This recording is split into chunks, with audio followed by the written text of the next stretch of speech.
অবিনাশ সেনগুপ্ত বাড়ির সবার সামনে ভিডিওটি দেখে কুন্তলা ও রুডির মুখোশ খুলে দেয়। বিস্তারিত জানতে ভিডিওটি সম্পূর্ণ দেখুন।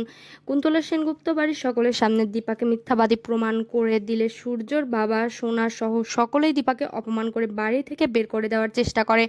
দীপা বেরিয়ে যেতে লাগবে তখনই সেখানে চলে আসে অবিনাশ। অবিনাশ দীপাকে বলে ওঠে, আপনি আমার সঙ্গে আসুন। এই বলে সেনগুপ্ত বাড়ির সকলের সামনে এসে দাঁড়িয়ে বলে ওঠে, এই ছদ্মবেশী ডরথি হচ্ছে রুডি। সেটা প্রমাণ এখন আমার কাছে আছে। রুডি যে বেঁচে আছে সেটার প্রমাণ দেখলে তো বিশ্বাস করবেন দীপা সত্য কথা বলেছে।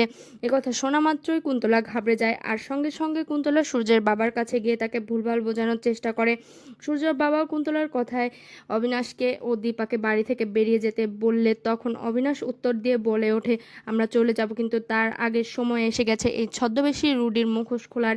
একথা শুনে ছদ্মবেশী রুডি ভয় পেয়ে যায় আর সঙ্গে সঙ্গে বলে ওঠে, আমার এত বড় অসম্মান আমি মেনে নিতে পারছি না, আমি এক্ষুনি এখান থেকে চলে যাব। এই বলে চলে যেতে লাগবে তখনই অবিনাশ গিয়ে ছদ্মবেশী রুডির সামনে দাঁড়ায় আর বলে ওঠে, মুখোশ খুলে যাবে বলে পালাচ্ছি সেখান থেকে? এক পাও নড়বি না, কোথাও যাবি না, পুলিশ আসছে, তোকে পুলিশের হাতে তুলে দেব। এই কথা শুনে রুডি ভয় পেয়ে যায়।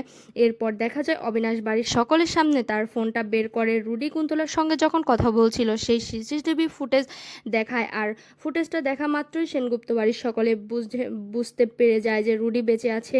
তখন সূর্য রুডির সামনে গিয়ে দাঁড়ায় এবং তার গালে একটি ঘুষি মারে, আর সঙ্গে সঙ্গে ছদ্মবেশী রুডির চুলগুলো খুলে পড়ে যায়।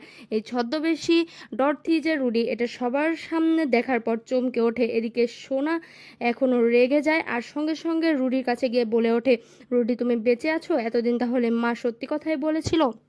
তুমি ছদ্মবেশ নিয়ে এই বাড়িতে ক্ষতি করতে এসেছো?